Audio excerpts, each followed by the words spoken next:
Assalamualaikum warahmatullahi wabarakatuh. Bismillah, alhamdulillah, wassalatu wassalamu ala rasulillah, amma ba'du. Yang sama-sama kita hormati Bapak Imam Masjid, pengurus masjid, hadirin hadirat jamaah sholat isya dan tarawih yang dirahmati oleh Allah. Salat adalah anugerah terindah yang diberikan kepada baginda Rasul, kemudian dikasihkan kepada umatnya. Melalui salat inilah segala permasalahan hidup kita insya Allah akan dimudahkan oleh Allah. Oleh karenanya agama memberikan tuntutan kepada kita, jikalau panas sangat menyengat, kemarau berkepanjangan, maka kita dianjurkan atau disunahkan untuk sholat istisqa, memohon agar Allah menurunkan hujan rahmatnya. Ketika kita memilih di antara dua pilihan yang sangat sulit ditentukan, agama kita juga menyuruh agar kita sholat istikharah. Kemudian ketika agar rezeki kita dilancarkan oleh Allah, juga kita dianjurkan untuk mudawamah istiqomah yang namanya sholat duha dan lain sebagainya. Kita ingin memiliki hajat yang besar, juga dianjurkan untuk melaksanakan daripada sholat hajat. Bapak Ibu yang dimuliakan oleh Allah, oleh karenanya agar sholat ini kemudian diterima dengan baik di hadapan Allah, ketika yaumil hisab sholat kita dianggap baik, maka amalan-amalan yang lain juga akan dianggap baik. Sebaliknya, jika sholat kita amburadul, tidak ada tumak ninanya, tidak bisa membedakan mana yang syarat dan mana yang rukun, dicampur adukan, maka otomatis sholatnya kurang sempurna. Oleh karenanya, melalui kesempatan yang sangat singkat ini, mari sekedar kita mengingat-ingat kembali, saling mengingatkan tentang hal-hal yang harus diketahui di dalam melaksanakan sholat. Di dalam sholat, Bapak Ibu yang dimuliakan oleh Allah, ulama memberikan tuntunan kepada kita, ada yang disebut dengan syarat. Syarat-syaratnya sholat itu seperti apa?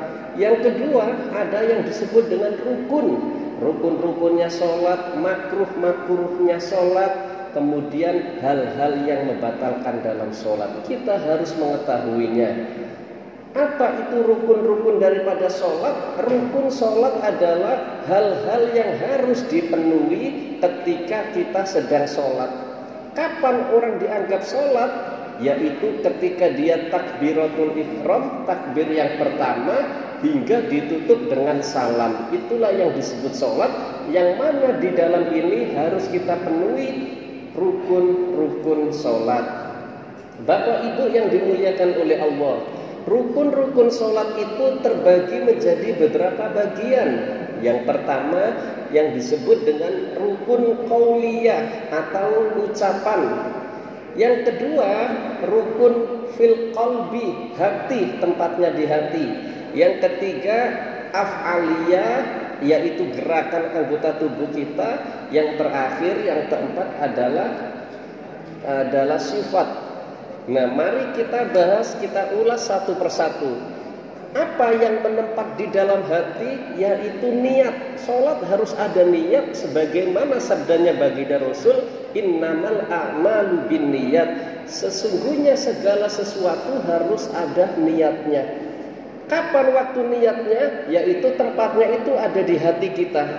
Mengucapkan usolli fardhu duhri, fardul asri hukumnya sunnah, tapi yang wajib ketika kita sholat, hati kita mengucapkan saya niat sholat maghrib 3 rakaat makmuman lillahi ta'ala. Hati kita terbesit niat seperti itu. Yang kedua yaitu ucapan. Tadi di hati Bapak Ibu tempatnya cuma satu, yaitu niat. Kalau ucapan itu ada 5. Apa saja? Yang pertama adalah mengucapkan kalimat takbiratul ihram, yaitu takbir yang pertama. Kemudian yang kedua membaca surat Al-Fatihah.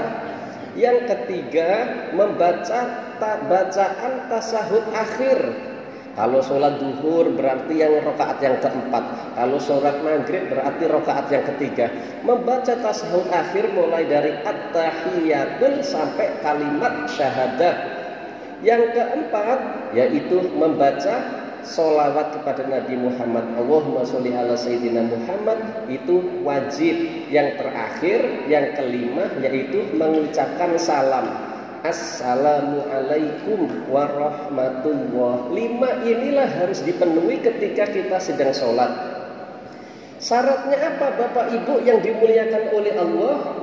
Syaratnya 5-5-nya ini harus diucapkan minimal terdengar oleh telinganya sendiri. Orang yang mengucapkan itu bibirnya bergerak.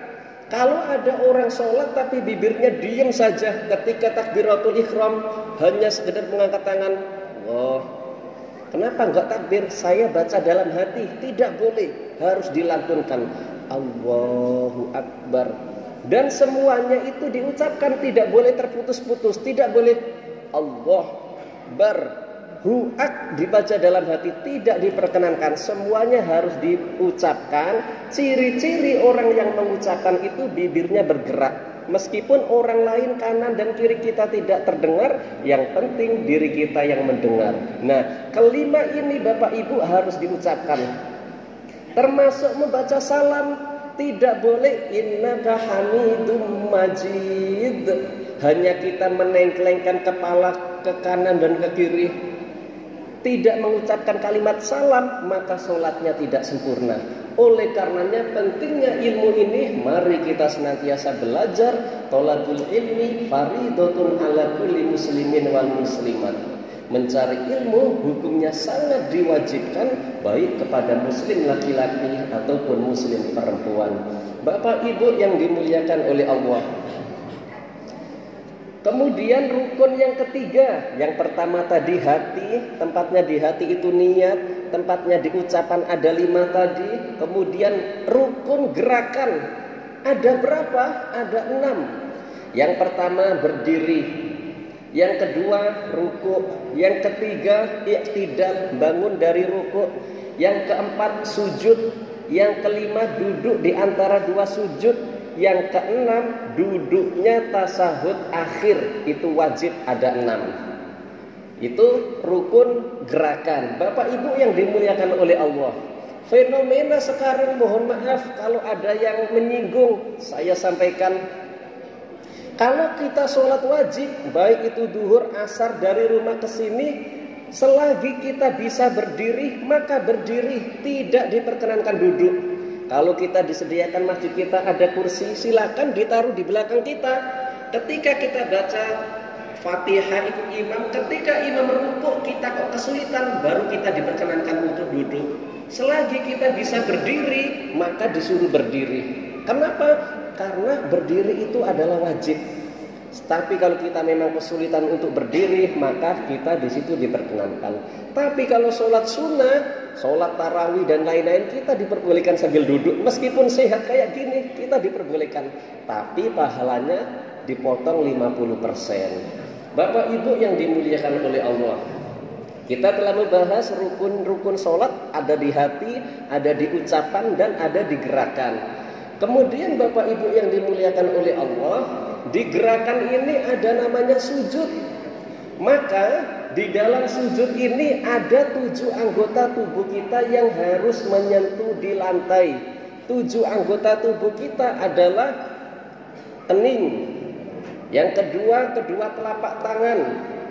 Yang ketiga, 4 dan 5 adalah lutut. 6 dan 7 adalah jari-jari kaki. Semua ketika kita sujud, semuanya harus menempel di lantai. Jari-jari kakinya tidak boleh digantungkan, semuanya harus menempel. Dan yang lebih penting lagi, usahakan kening kita, baik laki-laki atau perempuan, tidak tertutup oleh mukena atau songkok. Laki-laki songkoknya agak kebesaran, nggak boleh songkoknya maju gini. Maju kayak gini, kalau dia sujud yang menempel adalah songkoknya, maka tidak sempurna. Ibu-ibu juga gitu. Kalau sholatnya pakai mukena potongan nih, ada atasan, ada bawahan.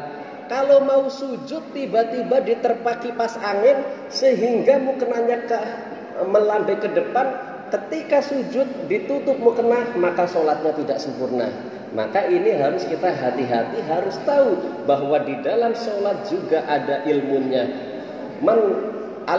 Al-amalu bila ilmin fahuwa raddun. Beramal tanpa diimbangi dengan ilmunya, maka tidak sempurna amal tersebut.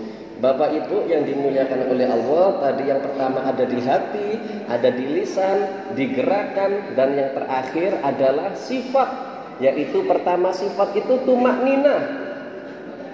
Apa itu tumakninah? Di dalam sholat kita harus ada namanya tumakninah, berhenti sejenak. Berhenti sejenak itu tempatnya ada 4. Yang pertama indar ruku'i, ketika sedang rukuk harus tenang. Ketika bangun dari rukuk, ketika i'tidal harus tumakninah. Ketika sujud, dan yang terakhir adalah duduk di antara 2 sujud. Tidak boleh ada anggota tubuh kita yang gerak-gerak, baik itu tangannya dan sejenisnya. Maka itu disebut dengan tumakninah, harus tenang. Yang terakhir adalah tertib. Apa itu Bapak Ibu tertib? Tertib adalah mendahulukan yang pertama dan mengakhirkan yang akhir. Sehingga dengan kita mengetahui di dalam sholat ini ada ilmu syarat rukunnya, rukun-rukun yang telah kita pelajari tadi, insya Allah kita pun ibadah kita akan dicatat dengan ibadah yang berlipat ganda, yaitu ibadah yang diterima oleh Allah Subhanahu wa taala. Amin amin ya rabbal alamin. Wallahul muwaffiq ila aqwamit thoriq. Assalamualaikum warahmatullahi wabarakatuh.